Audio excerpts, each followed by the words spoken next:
सत्संग से सोधी आवे, नहीं जीव 84 में जावे। सत्संग से सोधी आवे, नहीं जीव 84 में जावे। अब मेटो द्वेष और राग, हो राग या उम्र बतेरी जाली। अब मेटो द्वेष और राग, हो राग या उम्र बतेरी जाली।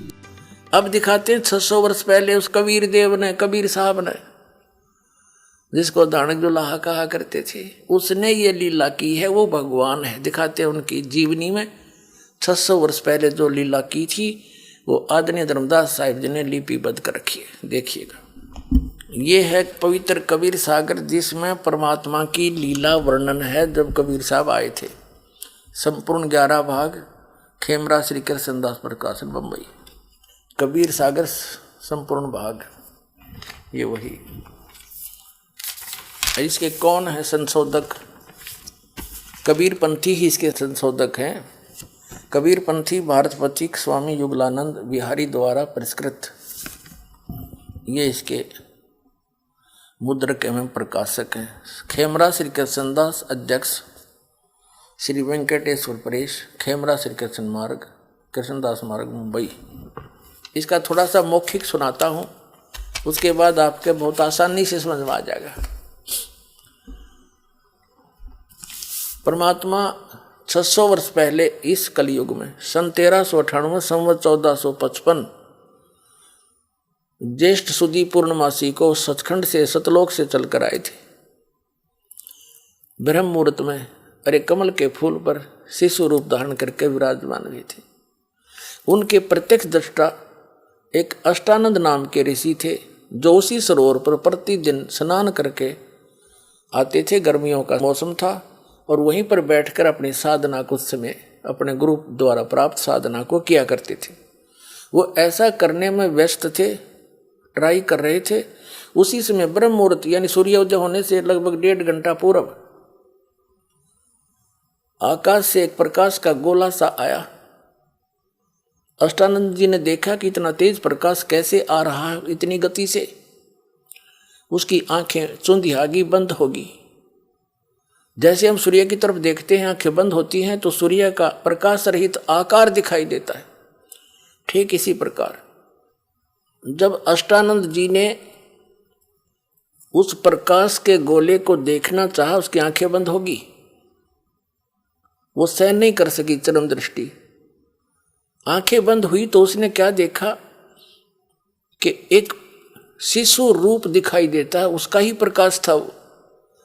वो बालक सा दिखाई दिया, उसकी आंखों में ऐसा चमका सा लगा जैसे सूर्य की तरफ देखने के बाद आंखें एक तरफ भी कर लें तो उसका प्रकाश रहित आकार अवश्य सामने उसके रिफ्लेक्शन के रूप में आगे आगे घूमता रहता है। ऐसी दशा उसकी होगी।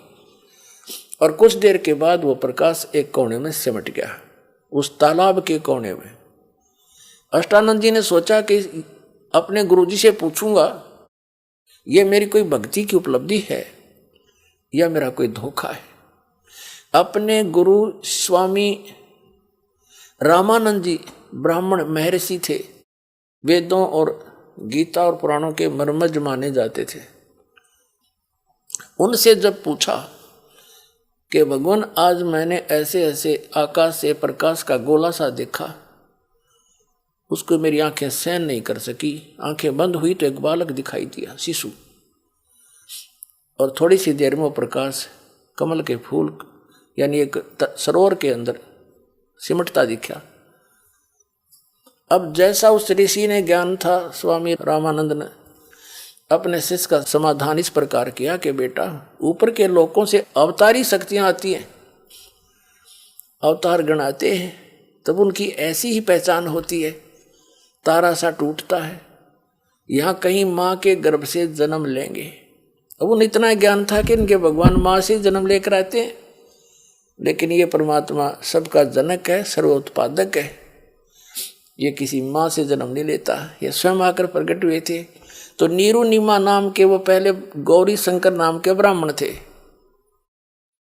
और सरस्वती उसकी पत्नी थी। वो शिव जी के पुजारी थे, बड़े ईमानदार ब्राह्मण थे, कथा करते थे, किसी को भ्रमित नहीं करते थे।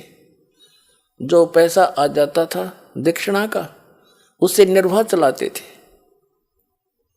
और उससे जो बच जाता था धर्म में लगा देते थे। वो किसी को भ्रमित नहीं करते थे, गुमराह करके नहीं ठगते थे। सबसे ज्यादा प्रशंसा के पात्र वो उस क्षेत्र में हो गए थे। अब इस कारण से अन्य ब्राह्मण उनसे ईर्ष्या किया करते थे कि इसने हमारी रोजी रोटी खोजी।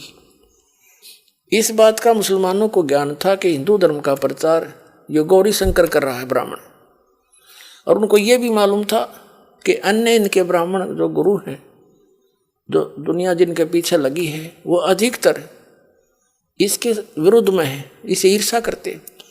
इसका फायदा उठाकर मुसलमानों ने गौरी शंकर सरस्वती को जबरदस्ती मुसलमान बना दिया। उनके ऊपर अपना जूठा पानी छिड़क दिया, सारे घर में छिड़क दिया और कह दिया ये मुसलमान बन गया।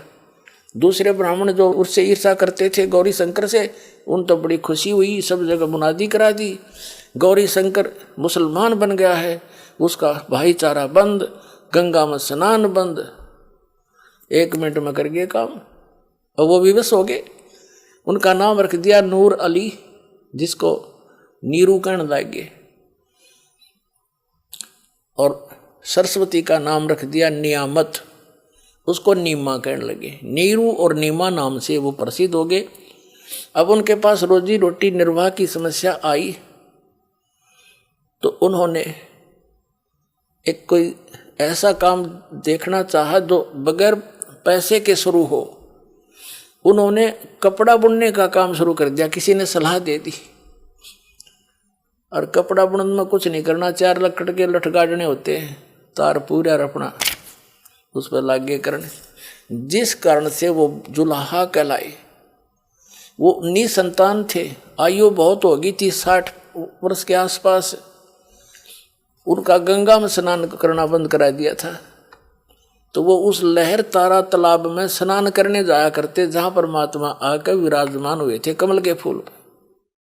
वो लहर तारा तालाब उसका नाम इसलिए पड़ा था कि वर्षा के दिनों में जब गंगा दरिया फुल स्विम में यानी खूब बहकर चलती और भरकर चलती थी, तो गऊ घाटों के ऊपर से ओवरफ्लो होकर के पानी उछल कर लहरों से एक सरोवर का रूप धारण कर लेता था और सारा वर्ष निर्मल जल गंगा का पवित्र रहता था। उसमें कमल के फूल उगे हुए थे। वे प्रतिदिन वहां स्नान करने जाते थे। वो उनकी झोंपड़ी से लगभग 4-5 किलोमीटर की दूरी पर था। तो प्रतिदिन स्नान करने जाना था, उधर से परमात्मा ने आना था। वो निसंतान थे, वहां से मालिक को कमल के फूल पर पाकर बड़े प्रसन्न हुए। लंबी कहानी फिर बताएंगे, लेकिन आज प्रसंग कोई और है। वो घर ले आए। अब 25 दिन हो गए, कुछ ना खावा ना पीवे, मुंह बंद कर ले। बड़े चिंतित हुए।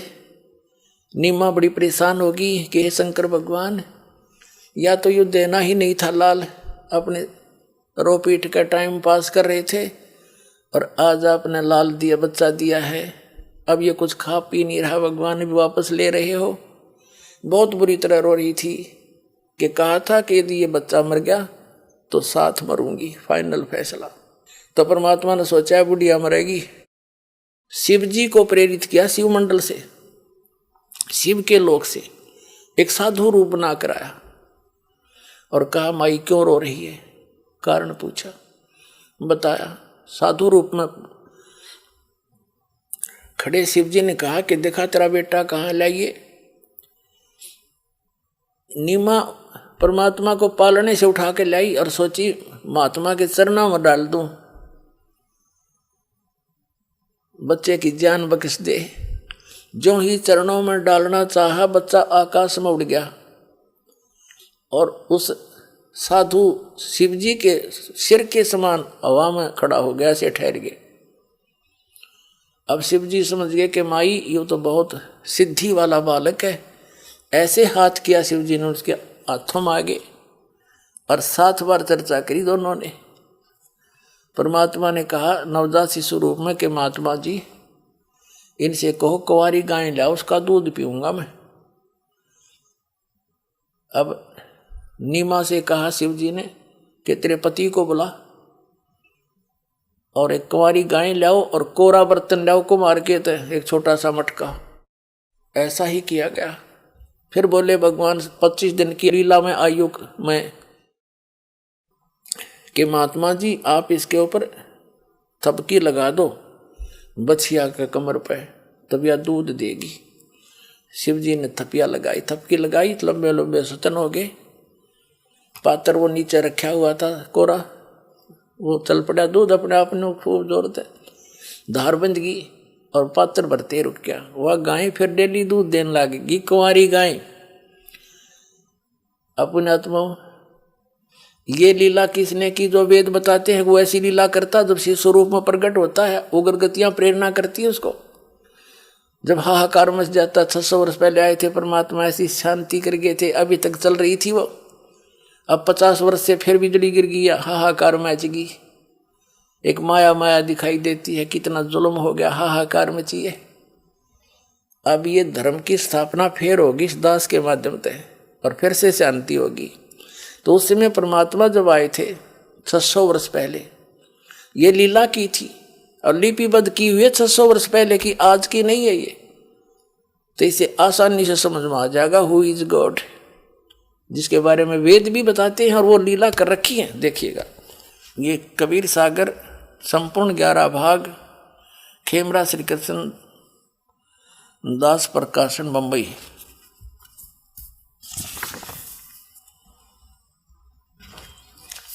और इसके कौन है ये संशोधक?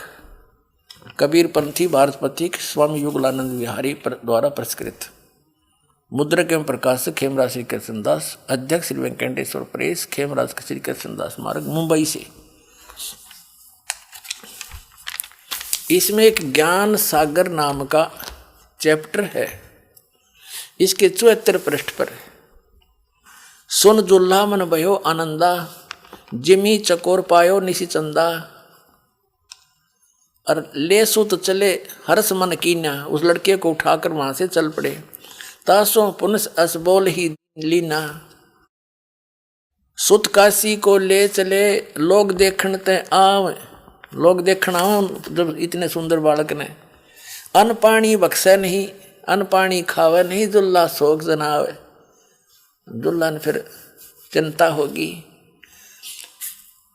तब जुल्हा मन कीन तिवाना, रामानंद सौ कही उत्पाना। अब इसमें क्या वर्णन दिया है कि रामानंद से जाकर के उस नीरू ने, जुल्हाए ने प्रार्थना की, ऋषि जी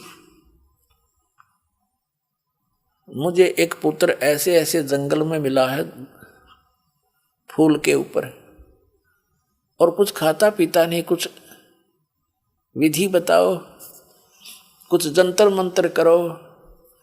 अब इन्होंने, क्योंकि ये कबीर सागर ये है तो यथार्थ लीला, परमात्मा ने पता था कि कबीर पंथ में कुछ काल के दूत घुसेंगे, फिर उसकी पूर्ति के लिए कबीर परमेश्वर जी ने अपनी प्यारी आत्मा गरीबदास जी को भेजा। गांव छुड़ाने जिला ददर हरियाणा में, वहाँ सतलोक से चलकर आए परमात्मा जो लीला करते हैं। सतलोक से एक साधु महात्मा के रूप में 10 वर्ष के बालक गरीबदास जी जाट जाति में थे। गांव छुडानी में बहुत बड़े जमींदार थे, 1400 एकड़ जमीन थी, 1400 किले, और पाली जा रहे थे खेतों में। तो वहाँ भी परमात्मा आए थे, कुंवारी गाय का दूध पिया था। काफ़ी लंबी कहानी है। सचखंड लेकर गए थे, फिर वापस छोड़े थे, उनको दिव्य दृष्टि दी थी। जैसे तुलसीदास जी ने लाखों वर्ष पुरानी पहले की घटनाएं रामायण की, रामलीला की, राम भगवान की अपनी चौपाइयों में एडिट चित्रण कर दिया, वो सबको मान्य है। ऐसे ही गरीबदास परमात्मा को पूर्ण परमात्मा ने दिव्य दृष्टि दी थी। उनकी दिव्य दृष्टि में और तुलसीदास जी की दिव्य दृष्टि में दिन रात का अंतर था। ये दूरबीन समझ लो, दूरदर्शी, किसी की थोड़ी रेंज, किसी की ज़्यादा होती। ऐसे तो गरीबदास जी ने उस परमात्मा की महिमा आँखों देखा और फिर साथ में उनकी दिव्य दृष्टि से एडिट चित्रण किया, और वही इसमें मिला। इसमें थोड़ा सा प्रकरण बदला गया है कि रामानंद जी से पूछा वो तो शिव जी आए थे साधु रूप बना के, क्योंकि उसके पुजारी थे। गरीबदास जी ने स्पष्ट किया हुआ है, शिव उतरे शिव मंडल से अवगत बतन विनोद, और लिया ईश को गोद। कहते हैं अनब्यावर को दूहत है, दूध दिया तत्काल। कंवारी को दूहत है, दूध दिया तत्काल। और पीवे बालक ब्रह्म गति, तासी भय दयाल। जैसा भी हमने उस प्रकरण को समझना है कि वास्तव में एक कंवारी गाय से उनकी परवरिश की लीला हुई है, इतना ही समझना है। ये देखिए, ये है ज्ञान सागर 74 पृष्ठ पे कबीर सागर हम पढ़ रहे हैं। कहते हैं तब जुल्हा मन कीन तिवाना, रामानंद सो कही उत्पाना। मैं सुत पायो बड़ा गुणवंता, कारण कौन बखे नहीं संता। हे महात्मा जी, क्या कारण है, वो कुछ खाता नहीं। रामानंद ध्यान तब धारा, जुल्हा सो तब वचन उचारा। रामानंद जी कहते हैं तू पूर्व जन्म में ब्राह्मण था, ब्राह्मण जाति, और हरि सेवा की निभली भांति भगवान की पूजा करता था। और तेरे कोई चूक होगी उस भक्ति में, तो कुछ सेवा हर की चूका, ताते भयो चूल्हा का रूपा, इसलिए तो दुल्हा बन गया। और प्रीति प्रभु गए तुर लीनी, तेरी उस प्रीत को परमात्मा ने स्वीकार कर लिया। और ताते उद्धान में सुध तो दीना, इसलिए तेरे को जंगल में एक पुत्र दिया है। अब नीरू कहे मैंने दिशा कराया उसा पा गया, पर मेरा बालक भूखा मरे है। हे प्रभु जस कीनो तस पायो, आरत हो तो दर्शन आयो। संकट निवारण के लिए मैं तेरे पास आया हूँ। सो कहिए उपाय गोसाई, बालक अक्षुदावंत कुछ खाई। ऐसा उपाय बताइए गोसाई स्वामी जी कि भूखा बालक कुछ खा ले। रामानंद अस युक्ति उचारा, तुम सुत कोई ज्ञानी अवतारा। तेरा बेटा कोई विद्वान पुरुष है। और बचिया जाही बैल नहीं लागा, सो लेठाड़ करते ही आगा। जिस बचिया को बैल ने टच नहीं कराया हो, यानी कंवारी, और उसको ला करके वहां खड़ा कर दे। दूध चले ते ठनत, दूध दरो छिपाए। अक्षुदावंत जब हो ताको देखवाए। वो दूध निकलेगा उस कंवारी गाय के थनों से, उस दूध को छुपा कर रख दियो, और फिर वो भूखा हो जब पिला दियो। जुल्हा एक बछिया ले आवा, कंवारी बछिया, और चलो दूध कोई मरम न पावा। चलो दूध जुल्हा हरसाना, राख छिपाए कहो नहीं जाना। दूध, अब देखो, दूध तब पीवत नाम कबीरा, खिलत संत संग मत धीरा। अब यहाँ इन्होंने, क्योंकि सच्चाई छुपा नहीं करती, इन्होंने विचलित होकर कह दिया, जैसे किसी ने टोक दिया होगा वो दूध कौन आया था, ऐसा जो नीरू ने बताएगा, तुमने देखा, तो विचलित हो गए कबीरपंथी। उन्होंने रामानंद का नाम ले दिया। जैसे भी घटना या नौकी नो घटी है, वो दूत कौन था फिर? वो गुप्त आए थे भगवान शिव जी, गरीबदास जी ने अपनी अमृतवाणी में स्पष्ट किया हुआ है। तो हमने सिर्फ इतना देखना था कि वो परमात्मा शिशु रूप धारण करके आए, कमल के फूल पर विराजमान हुए, नीरू निमा नाम के जुल्हा उठा ले गए। उनके परवरिश की लीला बालकपन में कुंवारी गाय से हुई, और ये हमारे वेद बताते हैं। तो वो जब आता है ऊपर के लोक में रहता है, वहां से गति करके आता है, और फिर वो शिशु रूप में प्रगट परमात्मा की परवरिश की लीला कुंवारी गाय से होती है। अब फिर देखिएगा ऋग्वेद मंडल नंबर 9 सूक्त नंबर 1 मंत्र 9 में। अब हमने ऋग्वेद उठा लिया, ये सर्वदेशी कार्य प्रतिनिधि सभा महर्षि दान भवन रामला मैदान नई दिल्ली से छुपी है। ये उनका अनुवाद करता है, ये उनके मुद्रक हैं। अब देखिएगा, अब हम ऋग्वेद मंडल नंबर 9 सूक्त 1 के मंत्र नंबर 9 को ही पढ़ेंगे ओनली। मंडल 9 सूक्त 1 और मंत्र 9, ये देखिएगा। उस सोम स्वभाव वाले पुरुष को, उस अमर परमात्मा को, जो शिशु रूप में प्रकट होता है, सब प्रकार से निये गौवें अभी अधन्या बिना दनाई पूर्ण रूपेण, पूर्ण रूप सब प्रकार से, यानी कंवारी गौवें द्वारा तृप्त करती हैं, उसको गौवें तृप्त करती हैं। उस शिशु रूप में प्रकट परमात्मा को सब प्रकार से यानी पूर्ण रूप से कंवारी अनटच्ड नवरा एहन सिनिय क्या होता बता गौवे सब प्रकार से बिना दनाई यानी कंप्लीट जिन अनटच्ड कुंवारी गौवों के द्वारा वो तृप्त करती हैं गौवें उसको। अच्छा हो गया सिद्ध। अब हम फिर आते हैं ऋग्वेद मंडल नंबर 9 सूक्त नंबर 96 के 96 के मंत्र 16 से लेकर 20 तक। उसमें क्योंकि शिशु शब्द आया था इसलिए ये प्रकरण देना पड़ा कि वहाँ शिशु का क्या अर्थ हुआ। वो भगवान परमात्मा जब आते हैं लीला करते हैं दूसरे टाइप की एक शिशु रूप धारण करके धीरे धीरे बड़े होते हैं तो उस समय वो अपने ज्ञान को उच्चारण करते हैं लोकोक्तियों के माध्यम से, कविताओं से, दोहावलियों के माध्यम से, शब्दों के माध्यम से, जैसे कवि बोला करते हैं। वो कबीर देव होता है और एक प्रसिद्ध कवियों में से भी एक उसको प्रसिद्ध पदवी प्राप्त होती है, लेकिन वो होता है भगवान है। वो ऋषि रूप में और संत रूप में प्रकट होता है, भी प्रकट होता है, ऐसे लीलाएं करता है, शिशु रूप में भी प्रकट होता है। अब फिर आते हैं हम ऋग्वेद मंडल नंबर 9, ऋग्वेद मंडल नंबर 9 सूक्त नंबर 96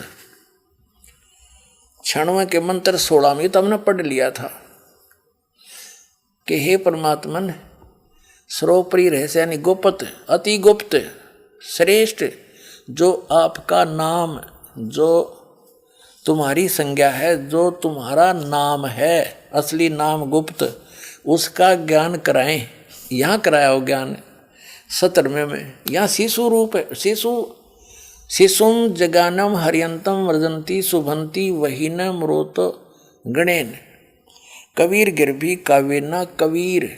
इन्होंने यहाँ थोड़ी घुसपैठ कर रखी, दूसरे कबीर का अर्थ नहीं कर रखा।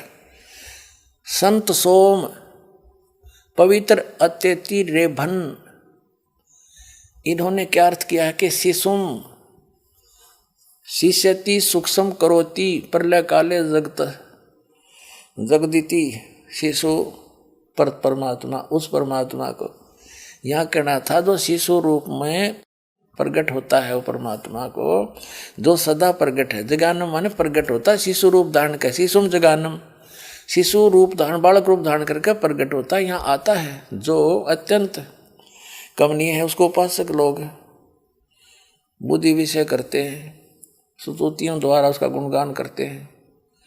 विद्वान लोग उस गतिशील परमात्मा का, अब देखियो अगर वो परमात्मा सर्वव्यापक था तो गतिशील क्या हो गया फिर उसका, वो कैसे हुआ गतिशील। गतिशील माने वहाँ से चलकर आने वाला परमात्मा का वर्णन गणनों द्वारा करते हैं। इसका अर्थ है कवि लोग, गिरभी माने वाणी द्वारा, यहाँ गड़बड़ी कर दी इन्होंने, ये है कबीर गिरभी। इसका अर्थ किया इन्होंने कवि लोग वाणी द्वारा, यहाँ लिखना था कबीर वाणी द्वारा, कबीर, ये कबीर वाणी द्वारा लिखना था कबीर, इसमें कोई कुछ नहीं करना चाहिए था। कबीर गिरभी कबीर वाणी द्वारा, कौन वो कबीर कावेना, कावेना माने कवि तव से, कवि तव से यानी कावेन, कावेन माने कवि तव से यानी कवि तब, जैसे कवि बोला करते हैं लोकोक्तियों के माध्यम से और दोहों के माध्यम से, साखियों के माध्यम से, शब्दों के माध्यम से वो अपनी महिमा का वर्णन आप ही करते हैं। यही श्रीमद् भगवत गीता अध्याय नंबर 4 के श्लोक नंबर 32 में कहा है कि अर्जुन यज्ञों यानी धार्मिक अनुष्ठानों की जानकारी ब्रह्मण मुखे सच्चिदानंद घन ब्रह्म के द्वारा अपने मुख कमल से बोलेगी अमृतवाणी में विस्तार के साथ कहे गए हैं। वो असली तत्व ज्ञान है। चौथे अध्याय के 34वें श्लोक में कहा कि उस तत्व ज्ञान को तू तत्वदर्शी संतों के पास जाकर समझ, उनको दंडवत प्रणाम करने से, कपट छोड़कर प्रसन्न करने से वो तत्वदर्शी संत तुझे तत्व ज्ञान का उपदेश करेंगे। तो यहाँ वही है कि वो परमात्मा कविताओं से, अपने मुख कमल से बोल बोल के कविताओं के माध्यम से बोलता फिरता है, जिस कारण से वह प्रसिद्ध कवि की भी उपाधि प्राप्त कर लेता है। लेकिन वो होता है भगवान जो संत रूप में आता है, वो कबीर देव नाम है उसका। ये देखिएगा यहां आगे हम, ये है कबीर गिरभी कावेना कबीर संत सोम। वो परमात्मा भगवान होता है, वो कबीर नाम है उसका। और कबीर गिरभी, इस कबीर का दूसरे कबीर का इन्हें कित वर्णन नहीं कर रखा। यहाँ देख, ये पूरा देखिए इसको, ये अनुवाद है इनका। इसमें ब्रैकेट में है वह संस्कृत के शब्द। इसमें देखो शिशु, जगानम, अर्यंतम, मर्जंती, शुभंती, मरुतः, गणेन, वहीन, कबीर। ये एक कबीर लिखा, कबीर गिरभी काव्यना कविताओं से सोम पवित्रम अत्यति, यानी इस कबीर का कित नाम नहीं। इससे सारा ही प्रकरण चेंज हो गया। ईबदास बताओगे इसका क्या अर्थ है, कि वो शिशु रूप में जो प्रकट होता है, आता है जानबूझकर विशेष सुनियोजित योजना अनुसार, तो वो परमात्मा शिशु रूप में प्रकट होता है, धीरे धीरे फिर बड़ा होता है। छोटी ही उम्र में यानी 5 साल की आयु में परमात्मा ने 104 साल के महर्षि श्री स्वामी रामानंद ब्राह्मण, जो महाविद्वान माने जाते थे, उसने 1400 ऋषि से प्रचारक बना रखे थे, उसके छक्के छुड़ा दिए थे परमात्मा ने छोटी उम्र में। ये ज्ञान बोला था। और फिर सचखंड दिखाया कि मैं यहाँ रहता हूँ रामानंद, मैं परमात्मा हूँ। जब रामानंद जी ने भगवान को ऊपर भी देखा और नीचे भी वही देखा, तब कहा था, बोलत रामानंद जी सुनो कबीर करतार, कह रामानंद सब रूप के तुम ही सृजनहार, दो ठोड़ है एक तू भया एक से दो, और गरीबदास समकार ने आए हो मगदो। गरीबदास जी ने वर्णन किया ऐसा, और कहते हैं मैं भगता मुक्ता भया, भरम कर्म भयो नाश, गरीबदास ने ब्रह्म तुम मेरा हो गया दृढ़ विश्वास।